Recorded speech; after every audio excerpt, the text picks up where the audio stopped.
Il y a dans le cœur humain un désir profond, un appel presque instinctif, celui d'être libre. Libre de nos chaînes, de nos peurs, de nos limites. Mais cette quête, aussi belle soit-elle, cache une vérité dérangeante. Et si la liberté absolue était une illusion? La quête de la liberté absolue. Depuis toujours, l'homme rêve d'un état sans contrainte. Un monde où il pourrait faire, penser et choisir à sa guise. Sans règles, sans frontières, sans limite. Il veut la liberté d'un Dieu, le pouvoir de modeler la réalité selon sa volonté.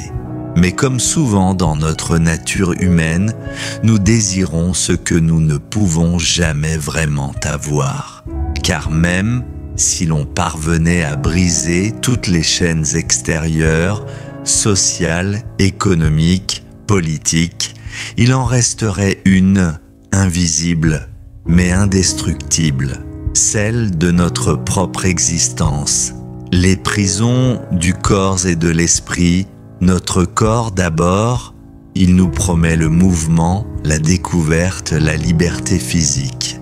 Mais il dicte aussi ses lois. Il faut manger, dormir, respirer, obéir à ses besoins. Celui qui croit être libre, n'est-il pas simplement un prisonnier obéissant à un autre maître, son corps? Et quand bien même nous tenterions de nous libérer de la chair, notre esprit prend le relais, car notre pensée elle-même est une cage.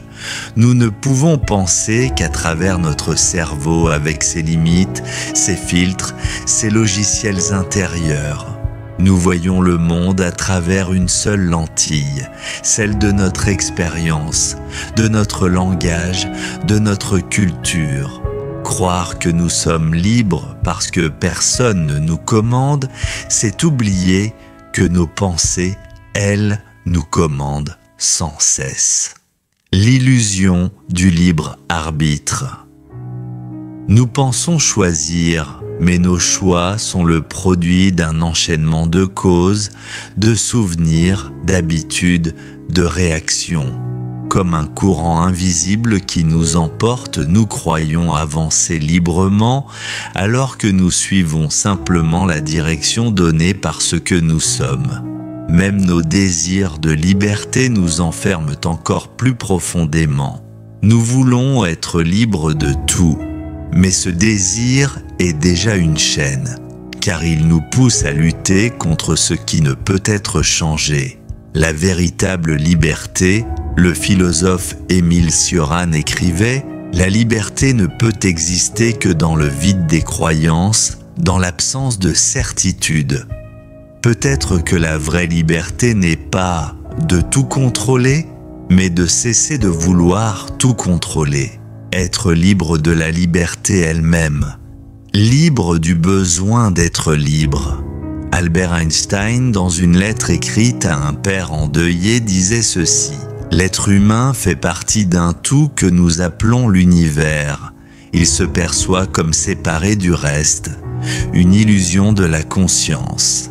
Se libérer de cette illusion, voilà le véritable chemin de la paix intérieure. » Le paradoxe de la liberté.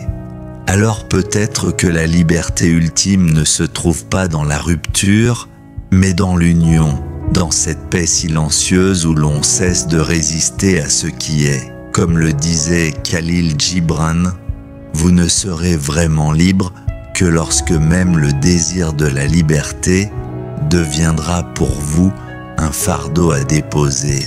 La liberté absolue n'existe pas, mais dans certains moments, quand on cesse de fuir, quand on accepte d'être là, simplement, alors, peut-être, nous touchons du doigt l'infini.